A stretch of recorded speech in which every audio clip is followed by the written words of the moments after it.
Perfect. Yellow baby buggy bumpers. The Human Torch was denied a bankroll. Unique New York. Unique. How now, brown cow? That a boy. How now, brown cow? I love you. All right.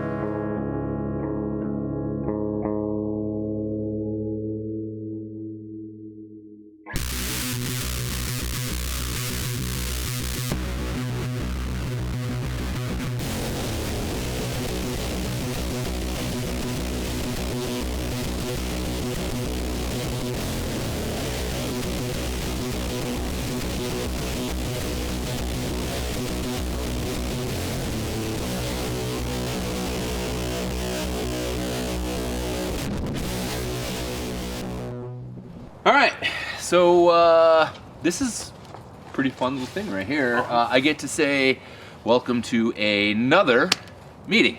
I'm Kevin. That is Jason. I am a butcher. He is a hunter. And today we have another chef with us. We have Joe Z from Nosh, from Old Pueblo Grill.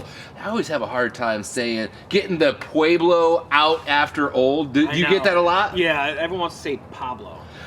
Pablo Honey, baby. Totally cool. That's why we abbreviate and just say OPG. It's way easier. OPG. Very California. Yeah. Super. Don't judge. I'm not judging. I can't wait for Lainey, my kid, and I have already decided that's going to be our meetup spot in Victor. That's halfway for both of us when the new joint opens. So, Man. Awesome. Yeah. So that gets right to it, man. I mean, so people know Nosh, people know OPG, right? But, you know, and I think your origin story has kind of been out there and about for a little bit too, you know what I mean? But, you know, like, tell me, like, what's going on? Like, pandemic is a long time, man. Pandemic is a long time. There's a lot of things that go on. You had things in the works that, like, were probably going, and you had to pivot and switch, and now you're back here. We're 2023 now, and so, like, where are we at? I'm thankful to be alive. Okay. I'm thankful for the businesses to be alive. Thankful to have the people in our lives still that started it. I mean, COVID has been a true test to all the hospitality industry, I'd have to say. I mean, Absolutely. It's been a pretty hard struggle. More time than we even had to talk about in this episode, but I mean, the fact remains that, you know, very blessed, we're healthy, we're moving along, we're trying to recover. We've changed some of our tactics and our ways to be current, dealing with the struggles of supply and demand and the increase in inflation. And What's the funniest thing that you... Because I think anybody that was in the industry is going to have that question, right? What's the funniest thing you had a problem with supply chain wise? Because, like, none of it was funny in the moment, but like we're now in hindsight. So what I mean, was Kevin, funny? I'm being honest, I can't even remember. There's so many of the stupidest ingredients that you could ever imagine. Mm-hmm. Whether it's fryer oil or it's a pork chop or it's like, God, what was one of the craziest things? I can't recall that off the top of my head right now.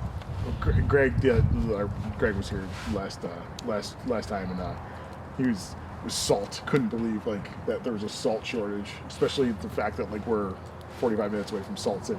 The only thing that wasn't a shortage was the word shortage. Shortage. Hand to God, it's absolutely ridiculous. You're like, and it's like, you know, you normally like order things, they appear. It's like a magical system that we have in the restaurant industry, right? But you know, when they're like, oh, pork chops? No, there's a shortage. Didn't you hear about like the 5 million pigs that died? I'm like, no. Yeah. We got a shortage on chicken wings. We got a shortage on this and that. It's like, what is it now? Eggs? Eggs are the problem. Eggs now? are the problem, I guess. Yeah. Sure are. Price has gone crazy. Actually, local eggs are now more inexpensive. They're more cost effective. Local eggs, if you can find them in any quantity. Yeah. Then. Well, all those little roadside sedans on the way home, like $3 dozen. But it's like I feel like I'm kind of blessed to live on the outlying spots. But it is crazy to think like we were just at lunch and our friend was saying, I just got a great deal on eggs, and they were $3.69 a dozen. I'm like, where the heck are you? But I'm sheltered and like live in a place where I can drive by road stand egg stand still. Oh, like, you're very just like, they're still in a blue cooler out in front, and they're $3 a dozen, and they're covered in chicken blood and shit, and they can stay on your shelf for 4 weeks, and they're awesome. Well, that's the dilemma of the local food movement in general, right? Like, just sure, out here you can get local fresh food all the time, right? But it's in the cities where the most population is that could use those things. It's harder to get those things into the city from the country. So there you have it, right? I was watching, and then you put that into the country where it's like all your food is produced right here in the center of it, but all the people live out here on the edge of it. Right.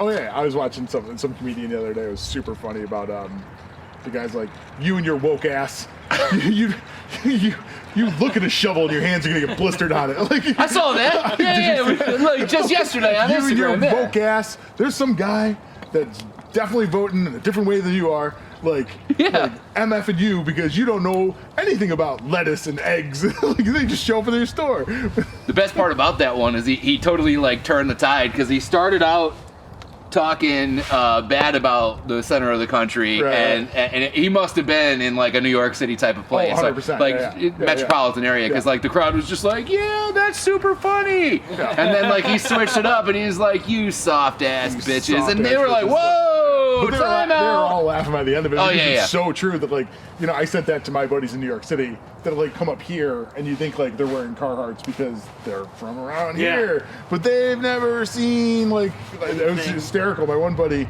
who's, you know, Park Slope, Brooklyn, you know, straight up city kid, comes up every once in a while and is blown away by the fact that like I own a barn and I have a riding lawnmower. Sure. Like, what's that for? I'm like, it's to mow my lawn. Dude, can I ride that? I'm like, it's just bonkers to do like this perception of like what they see us as, like bumpkins, or and we're, I mean, like. Well, it's just strange, you know, 5 mile difference, and somebody has no idea, the things that you go through in your life or what you do with your life, and it's like they have no clue of like the resources that are available. So I lived in New York City 3 times, right? Okay. And every single one of those times, when I went there, I was like, whew. I am going to be so happy to get out of the country where I'm from, and you get into the city and you don't realize how much of a country boy you are until you're getting intimate with people on a subway, and you're like, you know what? That like 40-minute commute to work on the back roads where nobody is, but I might have to watch myself late at night, you know, catching a deer or something like that. Like that's all right. Like I'm okay with that. I mean, it's kind of funny because like we all kind of know my back history, where I came from, what I did. But in case you haven't, it's like I grew up like that, but 2,500 miles west. Right. In Arizona, I grew up in a small town that was known for cotton farming. Yeah. Thousands of acres. I mean, our house and our road was like one of 3 houses. The rest were trailers. Yeah. And we grew up in a town that was super small that still had a place called a saloon. Nice. We still had a gas station that had a pump that had the rotary dial on it. That's awesome. People could ride their horses to the laundromat, to the bar, hitch their freaking horse up. Yeah. And that's how I grew up. I grew up in the country. And then it's like I come out here, and it's like even the rural areas out here are just still different. Sure. You're never that far away from anything here.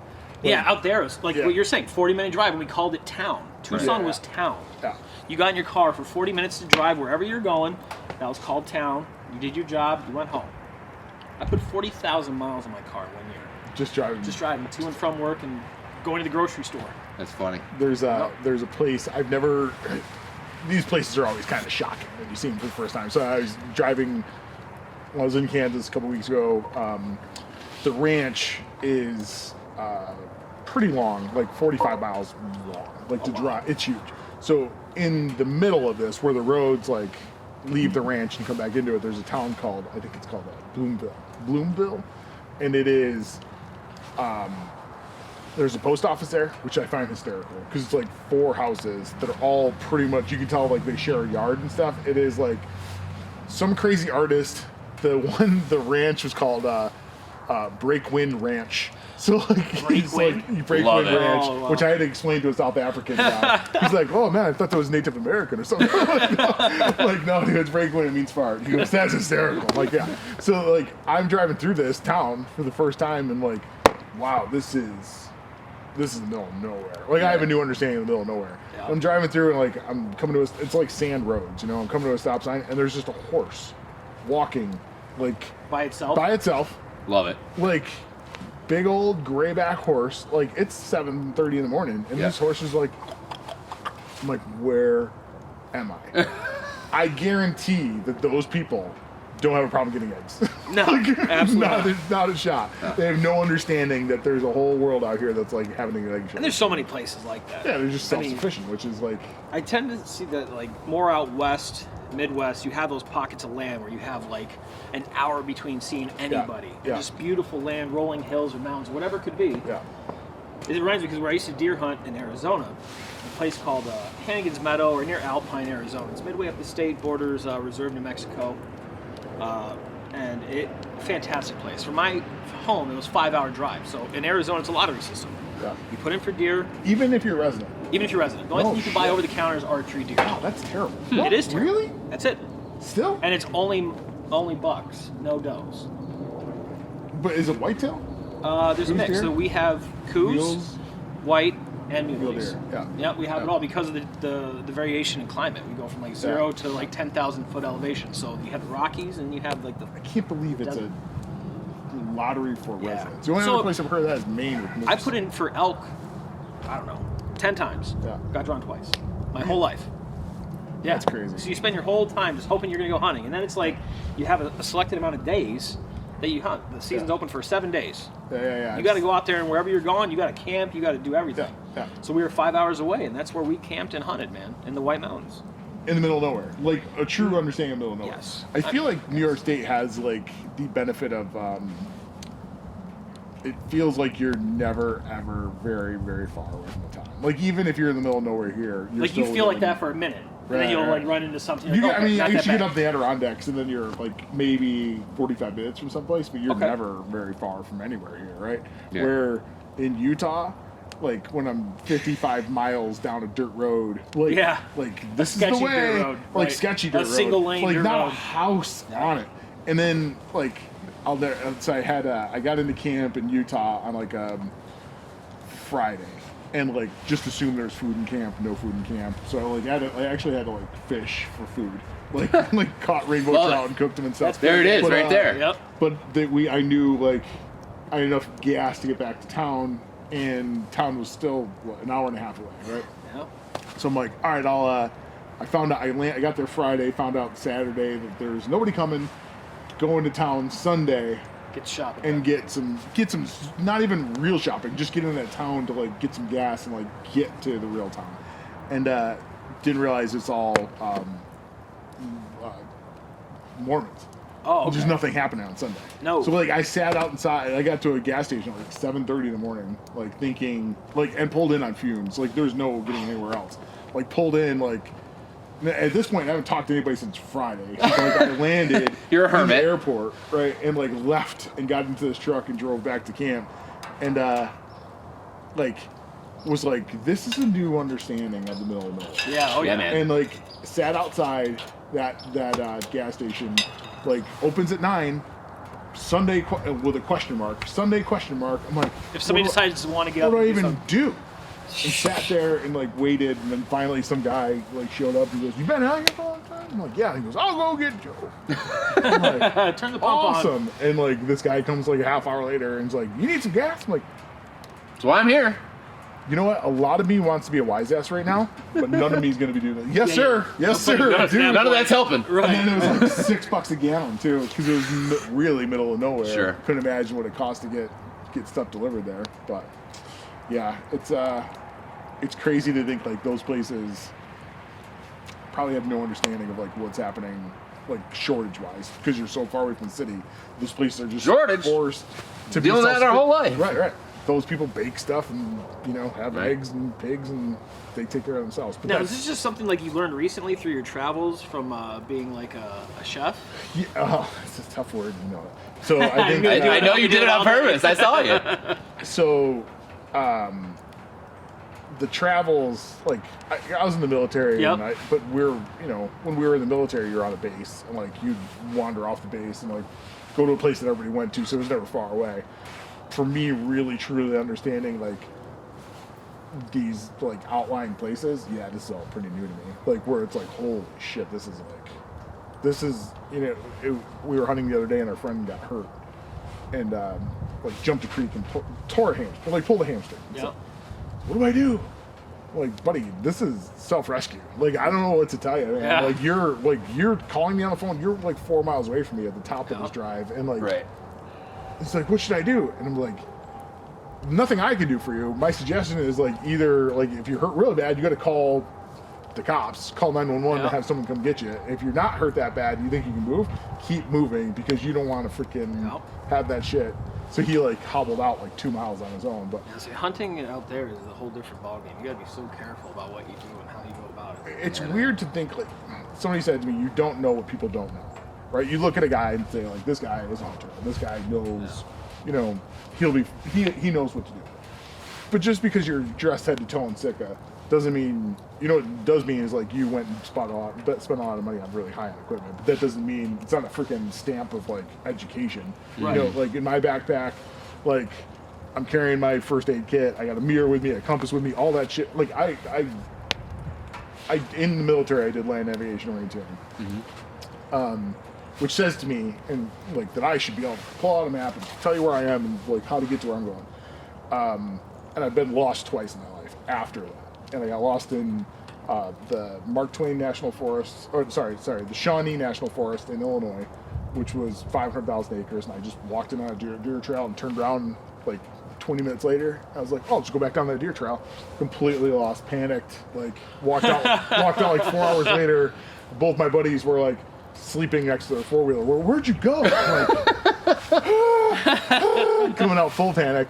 And the second time I got lost, like where I had a slight amount of panic, was the other weekend, like hunting back there. And I got off the top of the hill and I just knew the top of the, but what you don't roll into is like physical exhaustion, like dehydration, like mental, like you're cold, like all these things, like say you're in trouble, like these fight or flight things start coming up in your head.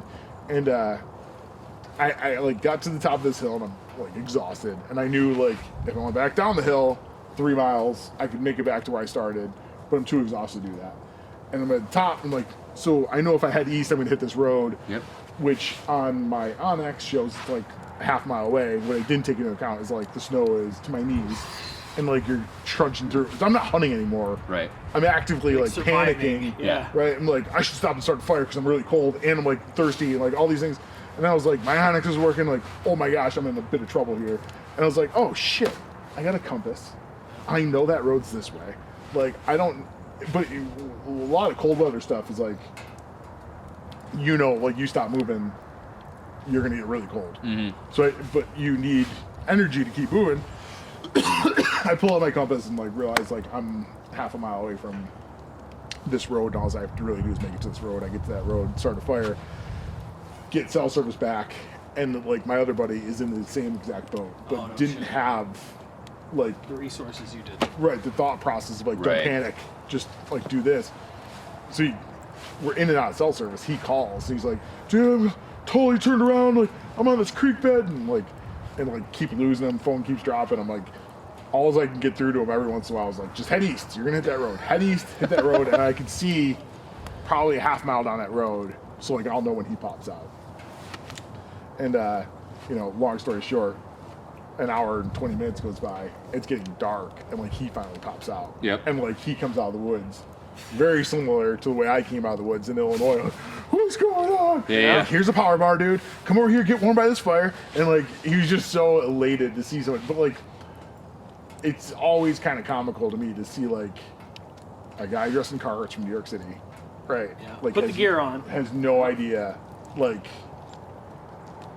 what that middle carries a knife, really doesn't know how to use it. Right. What middle? What? Yeah, woke as hell. That reminds me, when I was a kid, we used to, like I said, we used to hunt in the area up in the White Mountains in Arizona, and about 10 miles west of where we used to camp, there's like this random string of like cottages or cabins, if you will, that you could rent. There was like 10 of them. So as a family, we used to also go up there and camp. And my dad woke up one morning, he's like, hey, let's go for a hike. I'm like, oh, fuck, you know, I'm a fat little kid. I don't want to hike anymore, dude. Like, I'm like, fine, Dad, let's go hike. He's like, it'll be a quick one. Fucker. So we start hiking, start following like a little creek bed, started doing all this stuff. And I was like, you know, Dad, it's been about 2.5 hours. We kind of been walking the whole time. Do we know where we're going? He's like, of course I know where we're going. That's where I hunt. said, okay. Another hour and a half went by. I'm like, Dad, we ain't got no water. I'm getting tired. What's going on? He's like, we're pretty fucking lost. I was like, those are not the words you want to hear from your father. Yeah, the honesty. Yeah. And so it was like, okay, so we knew we were at one point, and then we realized how far we were. Yeah. So needless to say that this quick hike turned into a 16-mile adventure. How many? 16 miles. Dear Lord. To the point where it was like, I almost was like to the point of just giving up, but then I noticed an area, my dad noticed an area we were familiar with, made it to the road. Yeah. Did one of these numbers like, hey, help us out, and then drove us back. And we calculated the miles. We had 16 miles he got us lost. That's wild. That was the last time I went on a hike with my father. Yeah, makes sense. Lost a lot of trust. Lost a lot of things on that one, man. It was rough, but I know what that feeling is, where you're just like, oh shit, like, okay, I felt confident, I felt good. What do I have on me? I just have like a knife and a water bottle at this point, because it was supposed to be a quick thing. Biggest mistakes you always do is underestimate what's going to happen to you out in the wilderness. Sure. Well, I mean, you were talking about it in the cold. I wouldn't. Thank God it was like the summertime for us, so it's warm. But I feel like most people in the cold wouldn't necessarily think about dehydration. Oh, you're right on that, but it's more relevant then than any 100%. Yeah. You're sweating, you don't feel it. Yeah. Right. You're losing. And your body's using more to keep you warm. Right. You're burning calories so much crazy. faster. Yeah. Oh, yeah. We were fishing the other day on Cuba Lake, and it was 25 degrees. We were out there from 7 o'clock in the morning to 3:30 in the afternoon, and just couldn't have like been. I don't mean to be a pussy, but like I was like done at like 11:30. Like, this is ridiculous, and we stayed out there for three and a half more hours. Well, wind for a prolonged amount of time adds a whole nother level. Water. Oh yeah, adds a whole nother level. Water and wind. Hands forget wet, about it. You're next level. Hands wet nonstop. But it's like one of those things where you don't realize like how like you're standing still on a boat, but like your body's trying to keep you warm. I got home. I think I got home like 5:30, and I think I ate until 8 o'clock at night. Just because I had. When you posted so that about much. it like being rough, and I was like, for Jason to say that, it's pretty fucking true. Because I remember, was it last year when you fell in the lake? Oh, that was the spring. Holy cow, I remember that. Yeah. We almost died, dude. Yeah. And I'm like, if this guy's saying this is tough, I'm like, I'm gonna take his word for it. This shit was tough. It was cold out there, man. He made the duck hunters look bad. That was yeah. That was scary. But I got invited duck hunting a couple weeks before that. Like, and it was the guy that fell in the lake was like, "Don't! What are you doing? Like, we're not going." She's like, "No, the guy's got a boat, and like we can try." I'm like, "I don't know you that well. I don't know that guy at all. Like, it's 25-mile-per-hour winds outside. It's like 10 degrees outside, and everything in me, there's always like this like balance. I'm like, are you being a candy ass, or are you being semi-intelligent about this? Right. And I'm always like making that decision. Like, am I being a candy ass? Like, that's a big hill. Like, I'm just being a candy ass. That's a big hill, and it's like covered in ice, and like I can slip and fall. That's being intelligent. So like her inviting me on that duck hunt, I'm like, I don't know, man. Like, it's 25 miles per hour wind. It's like 10 degrees outside. Like, it's not really for me. And I just had a cold water incident, and there was like a blank in the text thread for a while, and she's like, okay, I understand everybody's bailing. I'm like, yeah, it's because it's freaking terrible. And like, these people are smart. And now I have a lot more respect for them than I did before.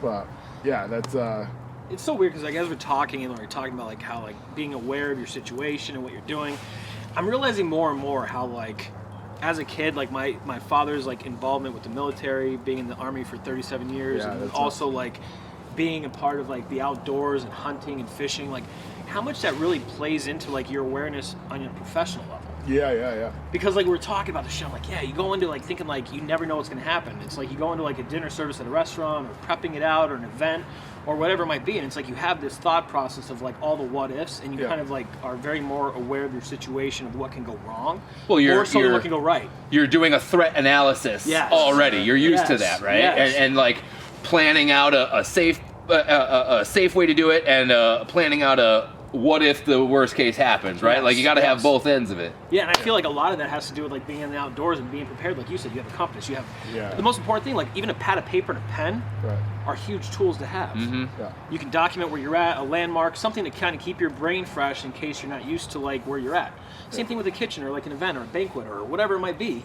you're planning and putting lists together. Like, oh, we only have this many of this. What happens if we run out of this? What if this person calls in? Like, you're just constantly analyzing everything. Yeah, I think one of the biggest phrases in the military is adapt and overcome. So like you're constantly like, here's what's happening to you now.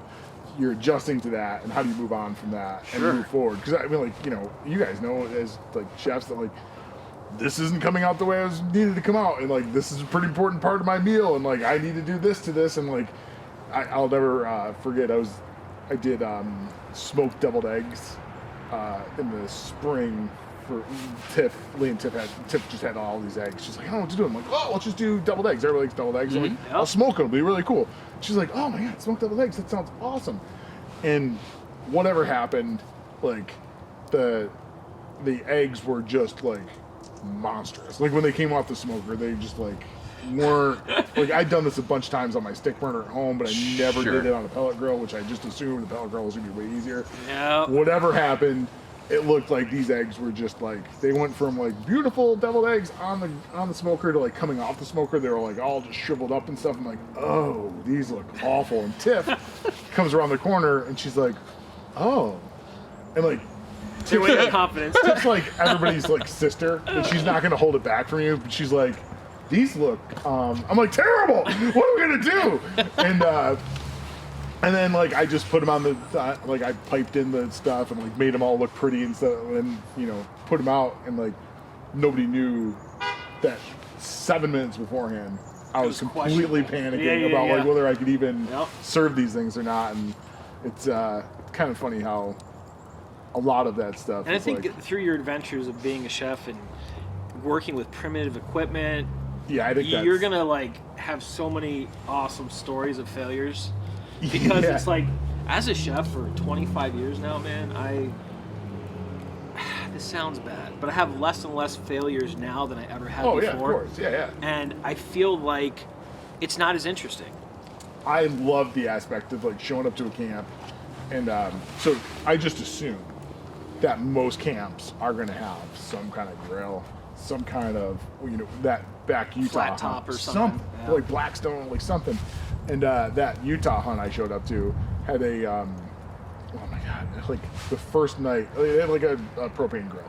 And they had a pretty cool like little kitchen, but like nothing I wanted that was going to add to the like experience of like outdoor cook. Like you could make this so cool. Like, you know, you could like have some like cast iron like kettles out there, some Dutch ovens, like some really cool stuff, and like none of that stuff's there.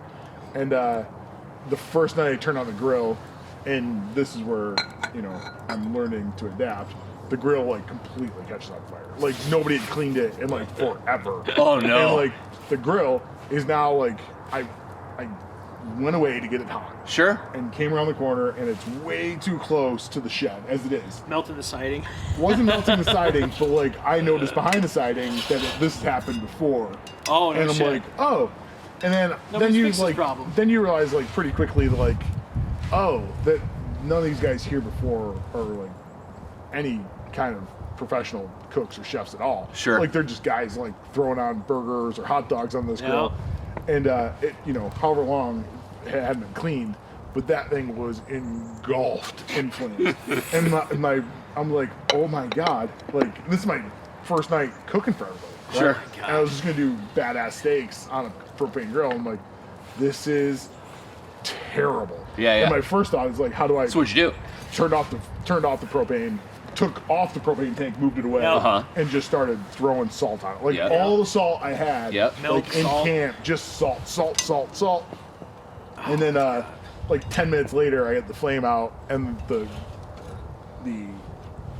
black mark on the shed is now clearly visible that this thing was engulfed in flames. And the owner of the camp comes around, and I was like, hey, that grill probably hasn't been cleaned in a while. And he goes, oh geez, I don't even know the last time we used it. I think it caught on fire last time. I'm like, you wanna, hey, you got a warning on that? I was like, yeah, it totally caught on fire again. And he goes, oh, I thought that black mark looked a little bigger back there. And then somebody comes over and like, where's the moose? And like that conversation went on. Like they have no idea that I almost just burned down and the building that it's on is the outdoor kitchen. Like, so the whole kitchen just almost went up in flames, and I have a feeling you're going to be experiencing a lot of that the more and more that you go on.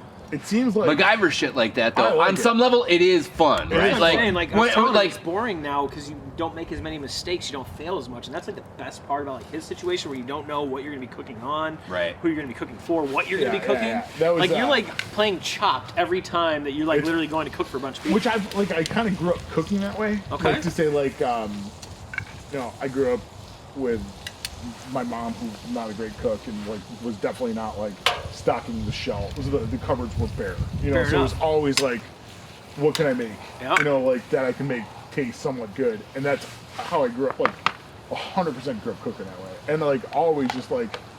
But I also like equate it. I don't know which came first. My ability to like smell and combine flavors, or my ability to like. Because I feel like a lot of that came from the beer world. Okay. So like to smell hops that would go together and like no malts that would go together, and like be able to make a beer based on my nose to say like I think these will taste really well, and like talk to the brewer about like this is what I would do. Yeah. And I feel like last night I never cooked porgy before. And porgy's like a supposedly a trash fish like that guys keep, but it's like not the greatest fish. Is what it explained to me as. So my buddy gave me a bunch of halibut the other night and a bunch of like redfish, and he goes, "Oh, and there's some porgy in there." Like, I don't even know why I say it. To be honest. But You're like, like, oh, great. Give me the confidence here. Right. but I dig that because I like saved the shoe, but I don't know what you want to do with it. I also like the idea that like there's a challenge involved there. To like this might have not turned out great for this guy, but like maybe I can. And then you can't like open a freezer bag and be like, "Oh, this smells like this." Sure. It's like, where's this fish exist? All right, it's a cold water salty fish. Like, so it's probably like it looks like a pretty firm fish. So I just like kind of looked up like what you would do with like a halibut or a redfish, and or like what we do with perch. I was like, you know what? I'm trying not to fry it, because that tempura we did was awesome. Right. But I felt bloated after eating tempura. Sure. Because I did tempura perch and I did tempura pickerel the other night, which was awesome. And I was like, hey, I should probably get back to like maybe just Something wholesome. some duck fat white fish. Oh, okay. Yeah, yeah. No, that's But I feel normal. better about animal fat than I do about oils, you know? Oh, no, So, As long as it's not a seed oil, you're all right. yeah, so I did this porgy thing, and I just like cooked one real fast in duck fat just to like try it on its own. I'm like, I don't see anything wrong with this. I don't understand what the problem is. And I did, I just had like tomato sauce in my cupboard with some like, I was on my own last night for dinner, I'll say that, because like I wouldn't experiment like with things with my wife being around, because she's my harshest critic. Sure. By Yeah, you far. didn't feel to go to bed crying last night, so. Long story short, she shows up she's like, "Oh, I was gonna have dinner with you." I'm on home. Like, "Oh, cool. We're having porgy, and I don't know what's gonna go with it." She's like, "What's porgy?" I'm like, "I don't really know." So I cooked this porgy. I did corn salsa, like a corn red pepper tomato sauce, like in the cast iron with dill and salt and black pepper and like lemon pepper, and did the fish and just put that on top. And it was like one of the best things. Like, and I don't know, like it was so good. And I don't know if it was like that, like I won because like I just took something that people don't like that much. And I sent a picture of my buddy who caught those fish, and he goes, "That looks incredible." And he goes, "How'd the fish taste?" I'm like, "It was awesome." But it's just weird to like think like how, I've never been, no one's ever taught me to like smell and like taste things as I'm going along. But it's just Some people just have that gift, though. They think it's just, understand like, what's good is good and what's bad is bad. it's in my head like this will go together. Like this will go together, this will go together. And I knew enough that like this fish doesn't taste great if it has a fishy flavor to it, like acids and tomato sauce, the pepper, all that stuff's gonna kind of cover it up. But like that bite together, and that's how I feel like I make a lot of my food, is like it's meant to be a bite, not like spread apart. I really like the different textures and flavors in a bite. I'm always looking for that bite. So that's kind of how I put together my food. And I'll tell you, that first bite, man, I was like, holy shit, this is awesome. And my wife's like, it's too peppery, too spicy. This is too spicy. I'm like, yeah, I know you don't like spice. Because she thinks mayonnaise is spicy. Come but on. it was freaking so good. And we're having it again tonight. She's like, well, let's adjust some things. So Oh, I have all boy. this porgy. I'm like, yeah, I won't put as much pepper in it. But what are we cooking now?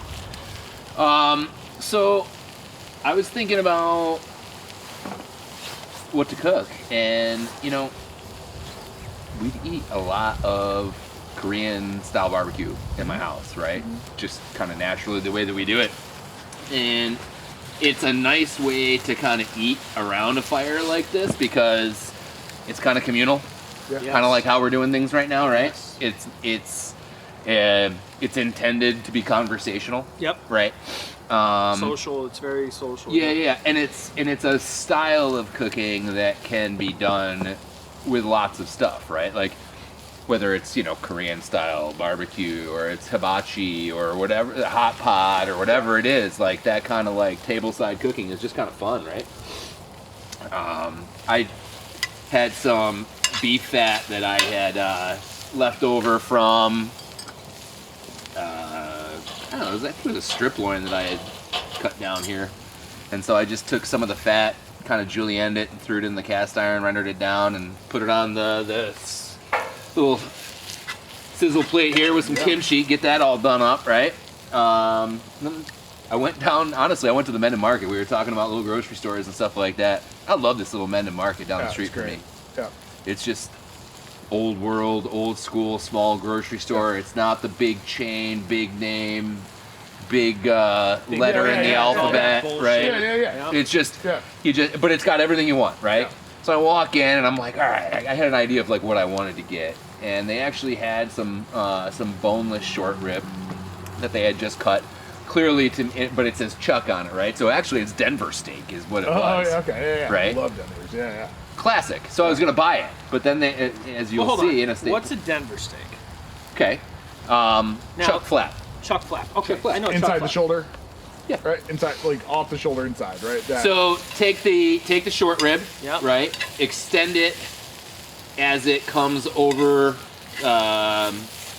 the top of the shoulder towards The neck the spine. Yes. Right. It's almost like, Whenever you order a chuck roll, you actually get that section 100%. inside of it. yeah. So if you Hidden go to the gem, grocery if you store, open it up, Yeah. you'll see that section where it has nice marbling and it looks like you go to the grocery store and you buy a pot roast.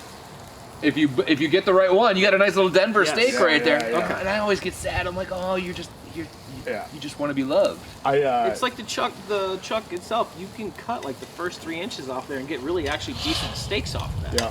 Oh, yeah. You're preaching to the converted, buddy. I mean, how many steaks did I cut off of the chuck of a beef and put into my case, right? Like, it's where most of the steaks came from, period. So good.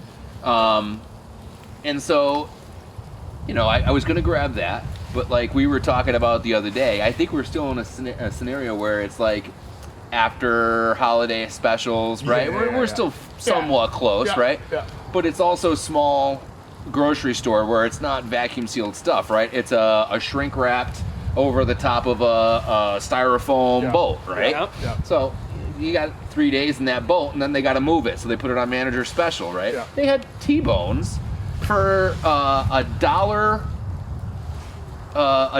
more for the final product, and it was more weight and the whole. I was just like, yeah, done. Yeah.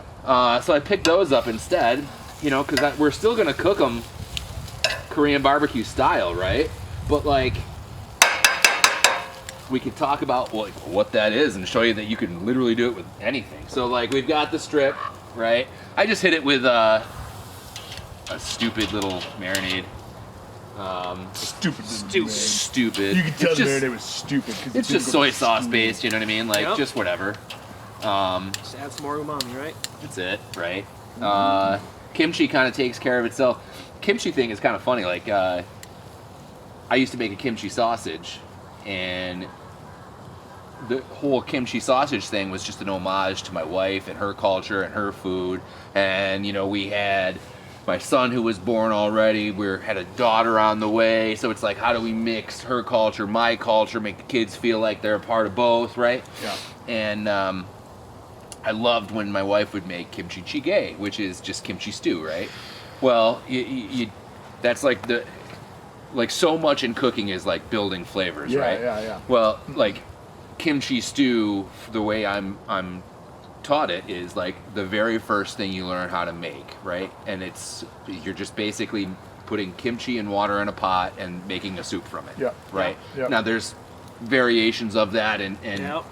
you know, but then you can add various things to that kimchi jjigae, and it becomes other dishes, Seafood, rice meats, cakes. seafoods, whatever, right? And now you've got a different dish altogether, and that's like the building of flavors to get to it's all based on like what you had, right? Yep. And so I was like, all right, well, I want to do that. And one of the things that we always would make it with at the house was just pork. And so put the pork and the kimchi together, put it into a sausage, and it's great, right? So the first time I make it, I love it. But it doesn't dawn on me that I haven't killed any of the bacteria that have fermented this cabbage. They're all still alive. So I make this sausage, and it's fresh. I link it. Yeah. I cook some right away, and it's amazing. I'm super happy with it. This is at the butcher shop in Syracuse that I helped open. And I come in the next day, and everything is green. And I go, oh, shit, what happened? And then it's like, oh, duh. Yeah. So I go home and I talk to my wife about it. She's like, well, did you cook the kimchi? And I was like, no. Well, there's your problem. Yeah. So she used to do, one of the first things that she made me when we got dating was this sauteed kimchi. And it just, because it like caramelizes a little bit, it kind of sweetens it up, it kind of softens up the fermentation profile on it a little bit. So when she did it for me, I thought she was just dumbing stuff down for a white kid. But it's an actual real thing. Yeah. And especially for like the lettuce wraps, it's just this nice little like complex flavor that you're not going to get from just Samjang, from just gochujang, from any of those like individual things. It's just like, it's fun. So It changes it completely. yeah. Just like the stages of actually kimchi itself. Like, we make probably about, I don't know, I want to say 44, probably about 60 quarts of kimchi a week. Really? Yeah. No kidding. I got at least 3 or 4 guys now that know my recipe and know how to do it, and we produce like 4 Lexans worth twice a week. Because we go through a lot of it. We use it. Not so much right now because we only have it on the Korean sit-down, but when we had it like in the noodles with the shrimp, the Korean udon noodles, dude, we used to blow through tons of kimchi. But like, so when we make it, after it's salted and it gets all mixed together and you put it in the thing to start fermenting, I love the fresh kimchi. Yeah, so like that day, I will take a bowl of that and eat it with just rice. How gassy is that making? I don't have any problems with it, man. I really feel don't like, have any problems with it. I feel like if I eat kimchi too soon, but I have like a sensitive stomach too. Like really, like I know for sure like a lot of that stuff is like I don't know if it just makes me feel like super bloated. Does it? Well, Yeah, I mean, yeah. I guess everyone's stomach reacts different to Yeah, it. sure. Because like when I have it when it's fresh, no problems. Yeah. I like eating it throughout stages. So we do a 2-day ferment. It seems to work perfect for us. Yeah. It's not too sour. It doesn't freak too many of the customers out because it's not too funky yet. So the 2-day is perfect. Then we refrigerate and it's gone within 3 days. Yeah. Yep. I'll pull out a quart sometimes and put it somewhere and like, all right, that's You fine, like a it week real or 2. funky? Yeah, Yeah. I like it super sour, man. Yeah. So I like it typically all the food. extra fermented stuff is what they'll make the jjigae with. Okay, yeah. It's gone. It's like it's gone so far. Yeah. Yeah. Cook it. Cool. Yep. Yeah. Really? Right. So and like my wife will have, various vegetables of kimchi, various levels of fermentation on kimchi that isn't fermented. It's just like white kimchi that's just pickled, right? Cucumber kimchi, Sure. like you got it all. My favorite, Moo, the whole, what is it called? Kaktugi? It's the daikon kimchi. Okay. They just take daikon. You have kind of your basic ingredients, your shrimp, and you got your skynes and all that stuff, but it's just diced up big chunks of fucking radish, man. Yeah, And just that's moo like radish. my favorite. Yeah. That's So, the like- shit I look for, Is it hot man. out? So Is it that like- is it stuff right hot? there. No, it's not hot. It's just so crunchy yeah. and just like, oh man, it's That's the the. texture It's is basically just a pickle. Yeah. At that point, right? Yeah. And So it's, yeah. if yeah. and moo, pickled moo smells like the worst shit in the world. Yeah. But it especially with like fried food or super rich food, that like contrast of it, like the crispness of the crunch, but like the acid and the salt, Like so, like you go to like a Korean like fried chicken place, and that's Yeah. why there's always a pickled daikon. yeah, there's always. Yeah, it's definitely a plus. That's like, I remember as a kid growing up, I mean, my mom was basically out of my life at the age of 5, so I didn't have any Korean influence I had was basically based on my own, like, interest. Yeah. So, you know, I just remember eating that kimchi and that being my favorite, man. Yeah. I can't even explain why, but like, if I'll go to Lee's sometimes, and if he has some made, I'll come pick it up. He makes it very mild though, and I like mine to be a bit more intense, a bit more spicy. Like, Who's I'm looking that? at this kimchi and it looks fabulous. Lee. Mr. Lee? Yeah. He's not making shit. His guy. Mr. Lee is super nice, but he's driving to New York City for all that stuff. Oh, no, He's a great guy. Not anymore. So he lost that route of going there and picking up buckets of kimchi, because I was using that kimchi at first, because I felt like it was a pretty decent product. Yeah. But now they make it and they sell it to you in quart containers, and you could tell that it's homemade versus like what he used to purchase pre-made in buckets. Yeah. And but he does make the kakui, the radish kimchi, and I'll buy it, even though I can make it. There's something about just buying something rather than making it for me. I just went through that today with swan sausage. Yeah. I just dropped off 75 pounds of venison this morning to Swans, and to not making a lot of my friends happy, because there's a sausage day that we do. Like, Yeah. I know. usually right Well, I around just now. found that out. Everyone was talking about it. Yeah, So I and it's started like- to realize. It's really stressful on me. Yeah. Like to Organize it all, get all the shit, get everyone like, together. The cost of, like, a lot of my buddies had no idea like what pork butts cost. Like, and I'm going to buy to do a 50-50 blend. Yep. And it's like, I'm gonna make, and it's really tough to watch every stage of it too. To like watch my buddies like Yep, I quality have control. to like watch him. Oh my god, those links are so screwed up. And then like He's watching not this piping guy, it in. like this thing that's not mixed at all. Like so I'm like trying to be like the crew chief in there to like show all my buddies how to do it. And then like they're super happy that they made something at the end of it. But it's not the like standard not you even had, you're close. exhausted. It's like salty and like you can tell like this wasn't double ground, like all that shit.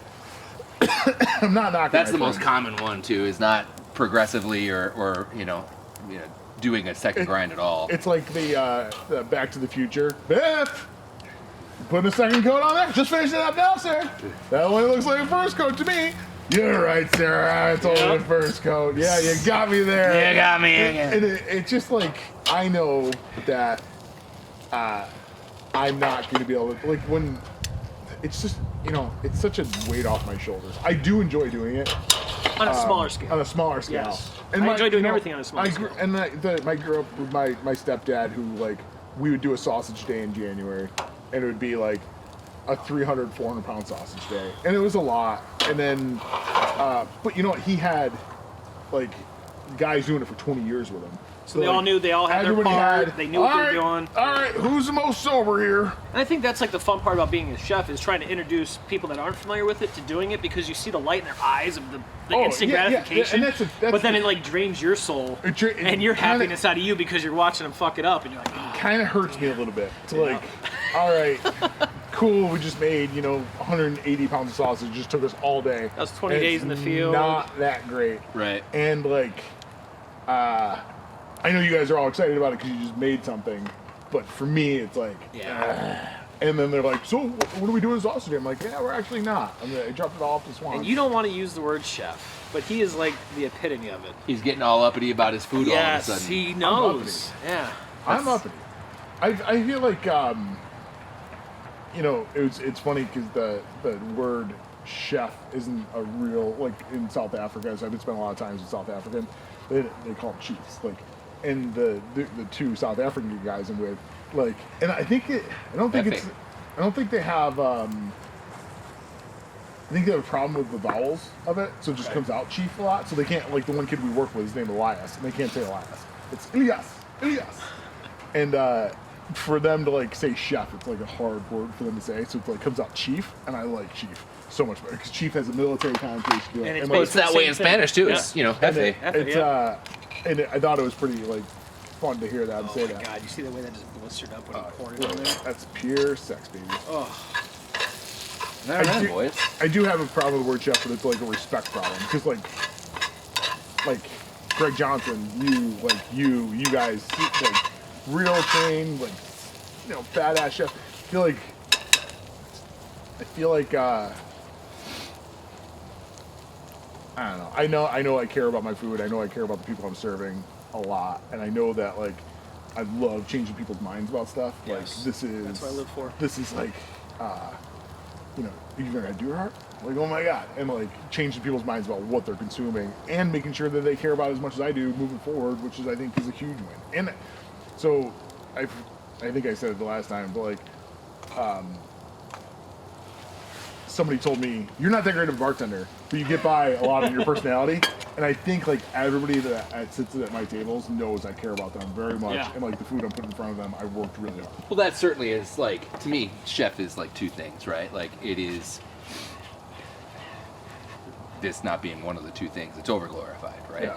So a chef is it's a position that you hold within an organization, which means it's nothing but a title, Yep. right? So at its core, it is just a title that you hold within an organization, the same as CEO, CFO, secretary, whatever. That's just what you are, right? So there's the real clinical end of it, but then there's a philosophical end of it where you're trying to put thought, care, and effort into what is otherwise just a mundane task, right? And like you're trying to elevate it to something else, and you're doing both of those things, right? Yeah. I can't agree more. And the way he just described the sausage making with his friend shows that you also care about the entire process. And I think that's what separates cooks from chefs. The cook can come in, meet out their station, be ready for service, and go.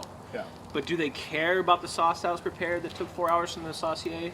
Probably not. They just care that it's there. Yeah. Do they care about, the dice of the onion they're supposed to use, or the confit of the garlic they're supposed to use? Probably not.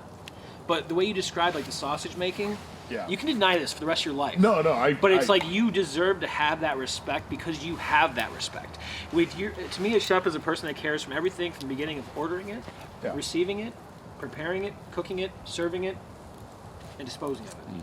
That person there is a chef to me because they care about the whole entire operation as it's intended to be. You have your cooks, you have your sous chefs, you have your chef de parties, you have all these different positions, but there's one executive chef.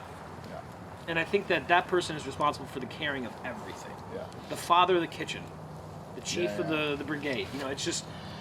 That's what matters the most is the mentality of the person that's running. It is like everybody there has a very specific, like in this last lodge I was at, everybody there has a very specific job. Like, this guy's the head guide, head hunter, this guy's the farm hand, this is the owner. Like everybody there has their role, and I feel like it's pretty badass. Like that, the kitchen I'm working in is probably the footprint of this, but it's a badass kitchen. Yeah. And everybody walks in there and is like, "Chef, what can I do to help you?" And it feels good, Yeah. Like it is a cool. I feel good about it, and it's weird to like go from certain circles of friends to like today, like at that table, like a lot of those guys are like very good friends of mine, and are probably sick of hearing the stories. And then there's these other groups of friends like that are like, so tell me about this and like this and this, and it's like never that like I don't want to talk about it anymore. I want to talk about like it's like when you haven't seen somebody and they lost somebody like not too long ago, the last thing you want to do is like a month later be like, oh, I'm so sorry to hear about your friend. Like you just don't want to bring it up. Yeah. But, like as a friend, they're gonna hug you and they're like, it's so good to see you, and have that like real back and forth like I care about you, which I think I'm starting to have that like feeling a lot in the kitchen. Sure. It's like pretty cool. You should have that feeling. When I opened Nosh, I never had the intention to make anyone call me chef. Right. I was like, you know what, we'll just go and play this by ear and just see how it goes. But then it's like, as we opened and as we did things, like there wasn't a person that wouldn't call me chef. It's like I lost my name and I became chef. But it's also like respecting, like, all right, this is good. These guys are working for me. They choose to call me chef. I never demanded it. And when it happens on its own, it's way more gratifying. Yeah. I thought that was it, and that's how it happened. Like Kevin said, you could get a position, you're the chef. It is what it is. People are forced to call you that. So like two things. Like number one, I worked with a guy. I did this thing. So first of all, So there's definitely the lettuce wrap style, right? Like a little bit of everything in a bite, right? While we're talking and while we're doing everything too, like get some of the beef. There's a couple of things over here on the plate. There's just like straight up salt and pepper. Yep. There's the samjang, which is like a vegetable dipping sauce. Being the like what you're gonna wrap, right? That's the wrap, and the John being the paste itself. The guy that buys the hooker. Yeah, John. Yeah, They're called the Johns. Yep. yeah. And then over here is sesame oil and salt. So like, just with just the beef itself, like, just take a piece and kind of like corner in there. And dip in here. Yep. Try that by itself, and then try it with just the sesame oil too, and see how like different like that flavor profile gets. Yeah. One of my favorite things to eat as a kid was just rice, lettuce, and samjang. Like I love just samjang. that. Like I used to have the bulgogi skewers on the menu, the last menu I had. Sure. We would make, I don't know, 3/4 of it each batch, and we'd go through that in 2 days. People loved it. They're not familiar with it. Samjang it's one is of the greatest things. It's one of the. It's expensive. It's a. Like people now know of gochujang, right? Like gochujang being to me a widely superior flavor profile to what everybody loves, being sriracha. Yes. But you know that's neither here nor there. But you know the samjang is an even more complex flavor from that, and it's got a little bit of texture to it, right? It's got a little bit of like chunkiness. You got your onions in there, right? Like garlic. there's some bean and whatnot. Some It's bean all from in there. what is the sauce called, Kev? Not the gochujang, but the other one, doenjang, the soybean. It's like the Korean miso. Doenjang. Doenjang. Yeah. So that's used in that as well traditionally, right? And gochujang. So doenjang is basically Korean miso. Yes. And so like when we would make our, there's a Korean soup that is it's more of like a brown as opposed to like a yellow or a red that you'll see a lot of misos, right?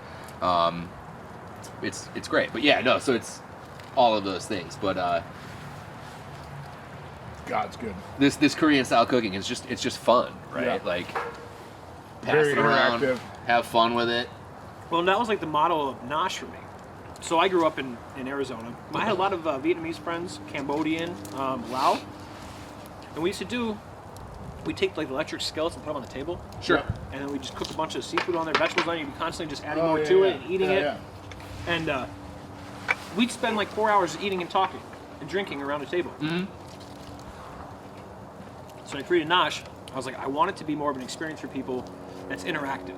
Mm-hmm. When people can smear something on a lettuce leaf or roll something up or put in a steam bun, it just creates more excitement. Yeah. And it's kind of like a choose your own ending book. Yeah. You can choose to fuck up your dish if you want, or you can choose to make it delicious. Right. It all rests on your ability to like explore and experiment. And I think that's what like was like kind of like encapsulated me as a chef. Sure. I just wanted people to have that enjoyment, to kind of have a choice, but then also be forced to try new things. You know, it's funny because I think sometimes my wife thinks that I don't enjoy Korean food, just because it's not the first thing that I want to eat when I think of comfort or any of those types of things, right? So, but my wife will always say that the number one thing that brings her comfort in food is just plain white rice. Really? Boom, right here. This right here is health. It's comfort. It's love, right? Yep. And like, what a cool thing, and how many ways that she'll eat rice. But like, I love Korean food, and like my relationship with it has been really, really fun. With like learning about it and ways that like it is similar to ways that we eat in way you might not think of it that way, but like bibimbap is just a Korean garbage plate. Yes, all day. Right? Yes. Which is hilarious because bibimbap is also just an example of like brilliant use of leftovers. Oh my God. It's leftovers with a great, marketing person, executive, because really it's all they're doing is they're taking everything that's left, right? Yep. They're taking all the little, pieces of like side dishes, and they're like, okay, well we got to use it all, so let's make bibimbap. We'll get rid of it all, and then we'll make all new fresh stuff, and we'll eat all of that with our meals moving forward. Brilliant. The soups and the stews, the style of cooking. Even the banchan. It's like, you got potatoes left? All right, turn it into a banchan. All of it. right? It's great. And Being very resourceful. but even if you think about a Korean meal too, like the meat is not like here in the United States, like center of the plate, right? Oh, We yeah, talk no. about center of the plate. And that's not a thing.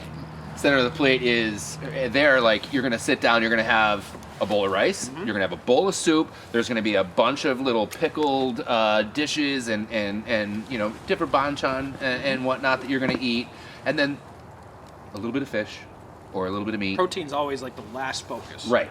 And you know, typically at the table too, it's they give it to all the kids. Like, okay, kids, go ahead, you can have it. Right. The meat? Yeah. Man, It's true because like I follow some people on Instagram, like Korean families that I like watching. No? Same thing to Dad. His favorite thing is when he gives all of his kids the short rib and he keeps that little piece of cartilage and meat around the bone.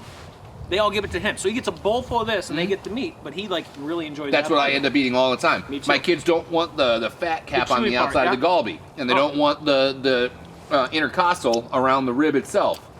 So I'm getting all the chewy, fatty, Oh, yeah. unctuous Yeah. stuff, right? Yeah. Or whatever is left over when they're done. Yeah. I had no problem with that. I'm into it. But like, so like this, and I love sharing this. So like you're talking about how much you like sharing like an experience Yeah. with people, right? Like nobody does this. Like my No. friends don't understand what this is about. We can't right? have conversations. You're sitting there stuffing your face with a big 20-ounce steak, you know, just to yourself. It's like here we are sharing, and this is probably less than 20 ounces altogether. And Correct. how many people are going to eat off of it? Exactly. And you enjoy it. And But it's sometimes you don't like to hear people talk. And that's where a big 20-ounce steak comes in handy. I mean, you got a It's point like, there, here, too. here you go, buddy. Here you go. Eat that. Yeah, I'm all set with you. Pretty good, right? All right, great. Good.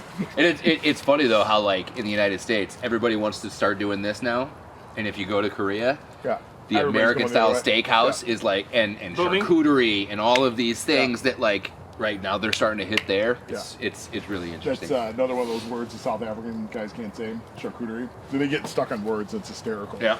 Because you realize like this is their second language. But even their eating style, all that stuff is like, it's neat to like tiptoe into somebody else's world, you know? Oh, Sure. always. And he's like, Chef, what is that word? Like, it's charcuterie. Charcuterie. No. Charcuterie. Because it's, Yeah, you know, yeah. it's a totally different word. That's hard for me to say. Shit. And, well, it's just great because, like, every once in a while he'd be like, what's it mean? I'm like, it means, like, deli. It means, like, you know, like, it's like, you know, all just sliced meats and stuff. He's like, why don't they just say that? I'm like, I don't It's know. not just as wanted to fancy. say, sure. Yeah, I yeah. remember. 'Cause otherwise we're just having Lunchables, goddammit. Well, Right, that was right. the thing, like, 13 years ago. When I first started dating Amy, she brought me to Good Luck, and I was, you know, like, pretty savage kid at that point. Very feral. And we went to Good Luck, and I'm like, this place is pretty cool, and, like, they brought out a charcuterie for us, and I was pissed. It was like $20. I'm like, it's a ham sandwich. It's like, Right. there's like 2 pieces of ham over here, a couple pieces of cheese over here, and like little tiny, like, man, this is a ham sandwich. She's like, you're embarrassing me. And like, I'm like, this is bullshit. Like, we'll go to Swan's across the street. Like, we'll have like $20 worth Right. of, Yep. and yeah, but it is funny how That kimchi is phenomenal. that Right. kimchi's awesome. and God it's bless. okay kimchi, but man, you sear it in some fat. Yeah. Like I'm doing that in beef fat. You do it in some butter. Yeah. Shut the front door. Yeah. I don't know, man. I think beef fat wins, bro. But I'm here to tell you, bro, and that's another like. I'll common- respect it, You but- know this too because I know you've played with it. Kimchi and yeah. cheese, baby. Kimchi and dairy want each other so bad, right? Like I've been fooling around in my head with like a Kimchi breakfast kimchi sandwich? kimchi cream sauce, or like a mornay, like just like with some of this like seared kimchi like loaded Take some into real it. classical French and then add some Yeah, like a- love to it. Yeah, just kimchi totally fuck chef. with it. Like a soft like farm cheese with kimchi on the outside. Yeah. It's I can see how it works. I got Yeah. a Korean poutine on my menu right now. yeah. Just French fries topped with like cheese curds, gochujang cheese sauce, I like these little bits. and then you know it's got the bulgogi and it's got like the quick pickled cucumbers and the kimchi on it. I love it. But now I'm like rethinking this. That I feel like this cooked kimchi and beef fat on top of those fries would be 10 times better. Man, And that's just necessity, right? Like, I had it, so I might as well use it. Yeah. I love that. That was the whole reason why I did the beef fat fries. Yeah. Oh, Why buy- jeez, don't fucking talk about those fucking things. Like, why buy fryer oil, man? I got it. There don't was, do that. Those fucking fries. There was nobody walked into that store for the first time without like me being like when I walked in with them. I'm like, what should I get? I'll go eat beef fat fries. Oh. You never been here before? I'll go eat beef fat fries. It's easy. And it was like so funny to like watch people eat beef fat fries. I'm like, these are so good. I'm like, yeah, they're the best thing in the world. You will gain a few pounds by eating them. Well, that's the other thing, right? Is I hate to say it, but the beef fat for those fries made it a healthier option than having just your Seed oil. vegetable hydrogenated whatever, right? You don't look at it like that. You look at it like, oh my god, it's fried in. It's so animal delicious. fat. But you're like, it really When you is think about less it, it's complex like, than the bullshit you serve in like the tri-fry blends and all that other shit. There's Yeah, no man. there's hardly any heart disease in this country till the 50s. Right, like this is what's, this isn't like wild skeptic, like this isn't like conspiracy theory shit.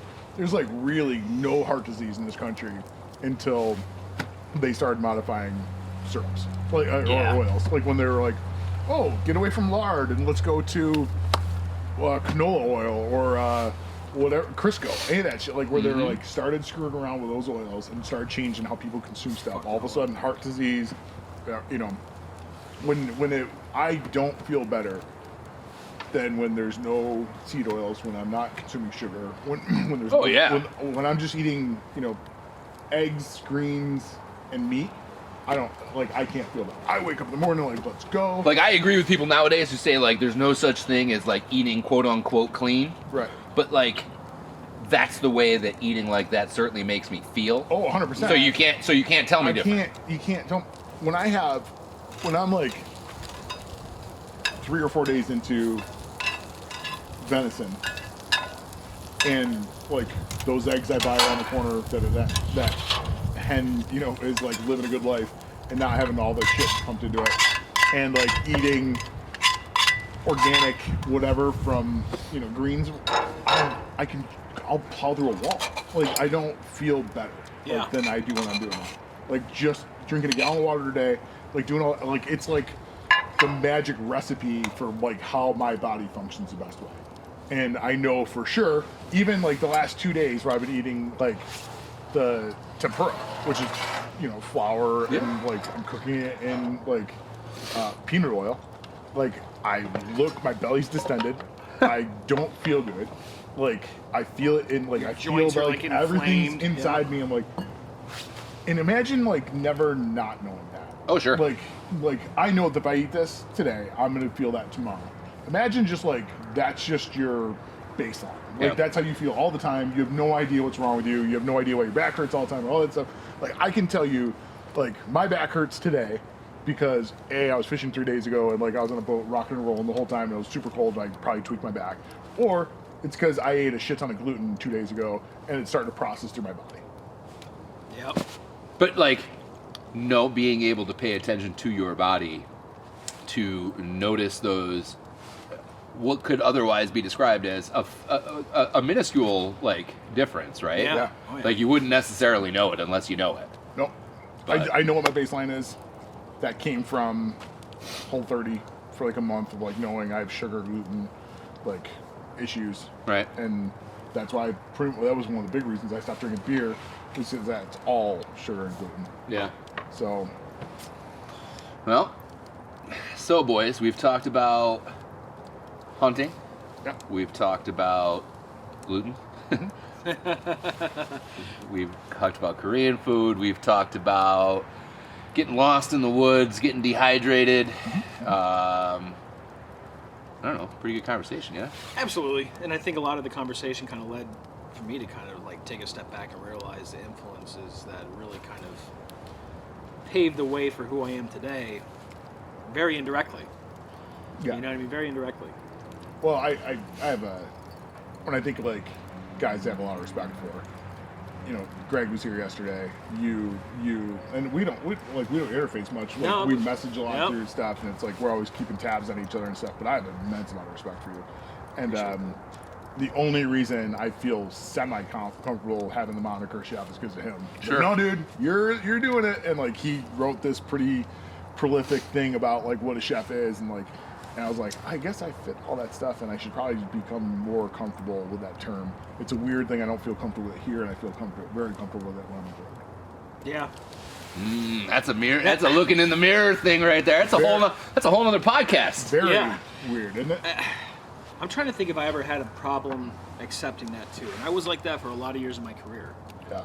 I really was. And I'm trying to pinpoint like what it was. It was a respect thing too. I mean, I Yeah. grew up in this industry kind of old school. But I can't pinpoint the turning point Yeah. where I was just like, you know what? Fuck it. I am a chef. Like, this is what I do for a profession. If you get paid for it, you're a professional. Yeah. You get a paycheck, right? Yeah. What the fuck, man? Yeah. You know? You could be a one-man chef.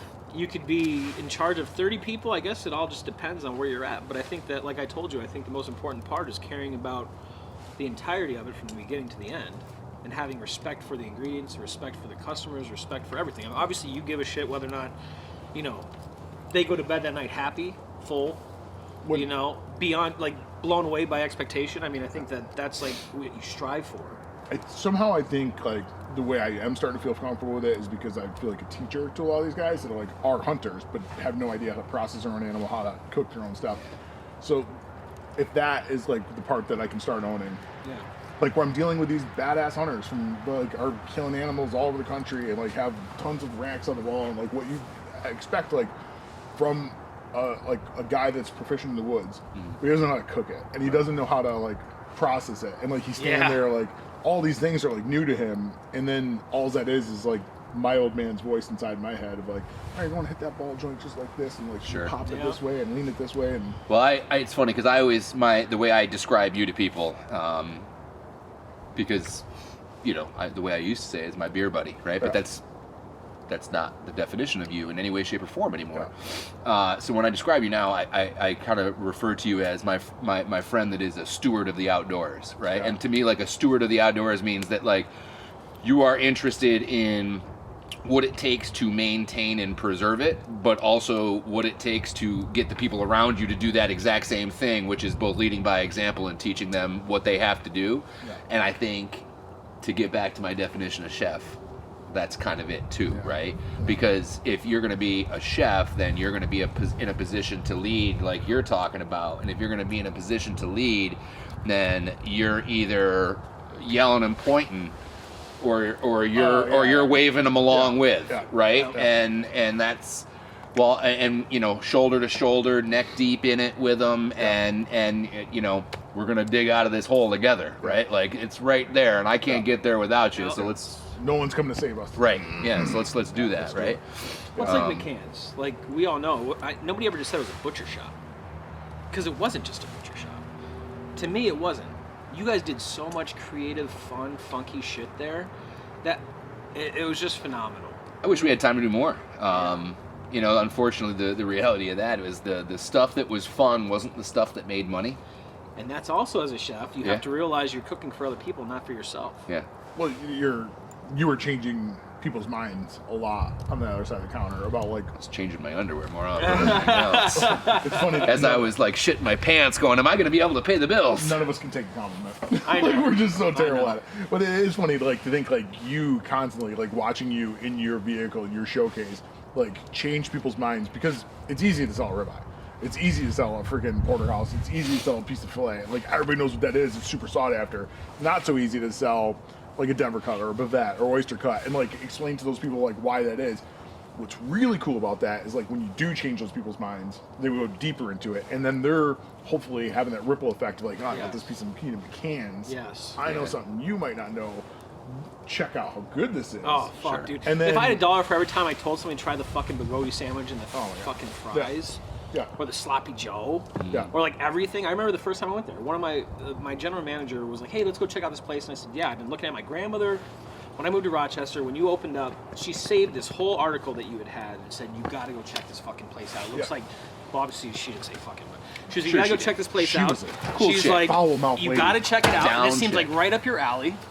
And sure as shit, man, I was just blown away. And that was chef driven. And that's another thing. It was chef driven. Obviously, you went to culinary school. Yeah. You did the whole 9. I mean, you're a certified chef.